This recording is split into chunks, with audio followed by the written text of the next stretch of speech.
ሻሎም ሻሎም እንደምን አላችሁ? ዛሬ ደግሞ በአዲስ ሐሳብ መጥቻለሁ።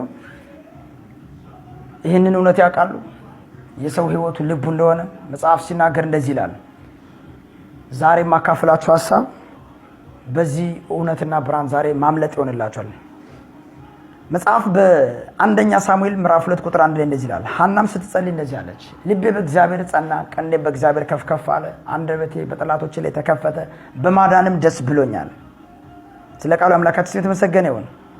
ምን እያለ ነው ባይብል? የልብ ጉልበት፣ ልባችሁ ኃይላችሁ እንደሆነ ታውቃላችሁ። ልባችሁ ህይወታችሁ እንደሆነ ታውቃላችሁ። ያንተ ህይወት፣ ያንተ ስኬት፣ ያንተ ድል፣ ያንተ በረከት ያለው ልብክ ውስጥ እንደሆነ ታውቃለህ። ከውጭ እንደማይጀምር እነከሌ ሲያጨበጭቡልሽ የሚሳካልህ ሰው፣ እነከሌ ሲያኮርፉ እጃቸውን ሲያጣምሩብህ ደግሞ ያንተ ነገር የሚቆም ሰው የሚመስል ሰው ዛሬ እንድታመልጥ ረዳሃለሁ በእውቀት ብርሃን። መጽሐፍ ሲናገር ነጃ ልቤ በእግዚአብሔር ጸና፣ አገልግሎቴ አጽና፣ ቢዝነሴን አጽና፣ ትዳሬን አጽና ያልክ እግዚአብሔርን ከምትጠይቅ ልቤን አጽናው ጌታ ሆይ በጸጋ ኃይል ልቤን አበረታልኝ በለው። ዳዊትም ልቡን አበረታል። ህይወት ከልብ ነው የሚጀምረው። ምን አለፋክ? ጭብጡ ምንድነው? ህይወት ከልብ፣ ህይወት፣ አገልግሎት፣ ትዳር ነገር በቃ እነኚህ ነገሮች ቢዝነስ በሙሉ ያለው ምን ልብ ውስጥ ነው። እነንትና ሲቃወሙክ ያንተ ነገር የሚወድቅ፣ እነንትና ሲደግፉ ያንተ ነገር የሚቀጥል ከመሰለ በጣም ተሳስተሃል። ዛሬ ከዚህ ስህተት እንድትመለስ ነው፣ ሪፔንት እንድታረግ በእግዚአብሔር እውነት ነፍስን አሸንፋታለሁ። ልቤ በእግዚአብሔር ጸና። እግዚአብሔር ሲወድ፣ እግዚአብሔር ሲያግዝ ልብን ነው የሚያጸናው። ልቡ የጸና ሰው ህልሙ ጋር ይደርሳል። ልቡ የጸና ሰው ይባረካል። ስኬታማ ሰውና ተጽዕኖ ፈጣሪ ይሆናል። ተጽዕኖ ፈጣሪ ስኬታማ ሰው መሆን ትፈልጋለህ? ልብን አጽና። ሰው ልቡን ይመስላል። ሰው መጽሐፍ ጌታ ኢየሱስ ሲናገር ሰው በልቡ እንዳሰበ እንደዛው ነው። መዝገብ ማለት ህይወት ነው። ህይወትክ ያለው ልብክ ውስጥ ነው። ውድቀትን ታስባለህ፣ ውድቀት ነው በህይወት የሚገለጠው። ክብርን ታስባለህ፣ ክብር ነው የሚገለጠው። ስጋክ መገለጥ ከስጋክ አይጀምር። የሚፈረከረከው የሚፈራው ስጋክ ሳይሆን ልብክ ነው። ልብ ከፈራ ስጋክ መፈረከረኩ አይቀርም። ወይም አገልግሎት ነው የምትለው ይላል። ልብ ከተሸነፈ ነገር ይሸነፋል።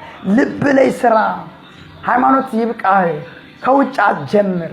ከነንትና አብሮነት እነንትና አብሮኝ ሲኖሩ ይሳካልኛል። አብራቸውን እንዴት ተወለድከው? ብቻህን የተፈጠርከው ብቻህን ሆነ። ዋናው ካንተ ጋር መኖር የሚገባው እግዚአብሔር ካንተ ጋር ከሆነ ልብን ካጸና፣ እነኚህ ሁለቱ ነገሮች ካሉ ያው እግዚአብሔር ምስክር ነው። የሄደው ይመለሳል፣ የጠፋው ይገኛል፣ የሞተው ይነሳል፣ የታሰረው ይፈታል። በቃ ምርኮክ በሙሉ ይመለሳል።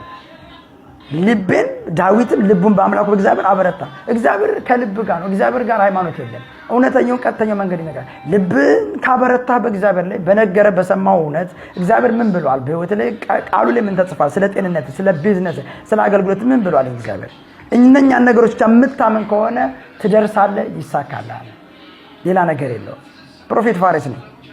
ለበለጠ መረጃና ሙሉ ትምህርቶችን በዋትስአፕ በተለያዩ ድረገጾች ለመከታተል በዋትስአፕ ቤተክርስቲያናችንና በአካል ቸርች ሮብሮብ እየተገኙ ለመካፈል ባላደራ ወንጌላዊ ቸርች ወንጌላዊ ምስጋናው ቸርች ለመካፈል በ0020 11 27 62 71 46 እየደወሉ ይምጡ፣ ይማሩ፣ ጸሎት የሚያስጸልዩ ይፈወሱ።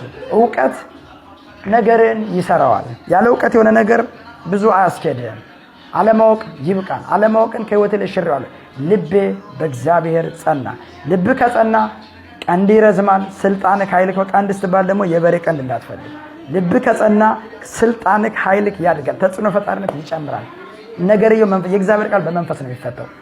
ከዛም አፍ በጠላቶች ላይ ይከፈታል። አፍ በምስጋና በድል የሚከፈተው ያንተ ምን ስትል ልብ ስትጠና በማዳን ደስ ይለኛል። እስከ መጨረሻ የጸና እርሱ ይድናል። ይሄን ሁሉ ጥቅሱን ነካ አድርጌልሃለሁ። ግባና አንባቸው። እስከ መጨረሻ የጸና ማቴዎስ ወንጌል ላይ እርሱ ይድናል። ምኑን ያጸና? ልቡን ያጸና፣ እግሩን ያጸና፣ እጁን ያጸና አይደል? እግርም እጅ የሚታዘዘው አገልግሎት ምን ከልብ ነው። ልብ ካልጸና ነገር አይጸናም። ልብ ከጸና ግን የፈለገ ሚሊየን ሟርተኛ፣ ሚሊየን ምቀኛ በዙሪያ ቢኖር ትጸናለህ፣ ታሸንፋለህ፣ ይሳካልሃል። ላውጅልን ፕሮፌት ፋሪስ ፍሮም ካይሮ ልባችሁ ይጸናል። አሜን። በእግዚአብሔር ቃል ነው ልብ የሚጸናው። ሚስጥሩንም መጽኛው የእግዚአብሔር ቃል በቃ የእግዚአብሔር መንገድ በመጓዝ እግዚአብሔር ብቻ በማመን ነው። ልባችሁ ይጸናል። ለእናንተ የመጽናት የመሳካት ዘመን ይሆናል። ለሟርተኞች፣ ለምቀኞች የውርደትና የውድቀት ዘመን ሆነባቸው። ኢንጂሰስ ኔም ለወንድም ለጓደኞቻችሁ ሸር አርጉትኝ። ሸር አርገው። ይሄ በእውቀት ያምልጥ ትውልዱ ኢንጂሰስ ኔም። ሃይማኖት በቃ ይሄን የትም የተለያየ አዳራሽና ዓለም ውስጥ አታገኘውም። ከፍ ያለ የእግዚአብሔር ጥበብና ዩኒቨርሲቲ ነው። ፕሮፌት ፋሪስ ኢንተርናሽናል የመንፈስ ቅዱስ የሆሊ ስፒሪት ዩኒቨርሲቲ የፈውስ የተአምራት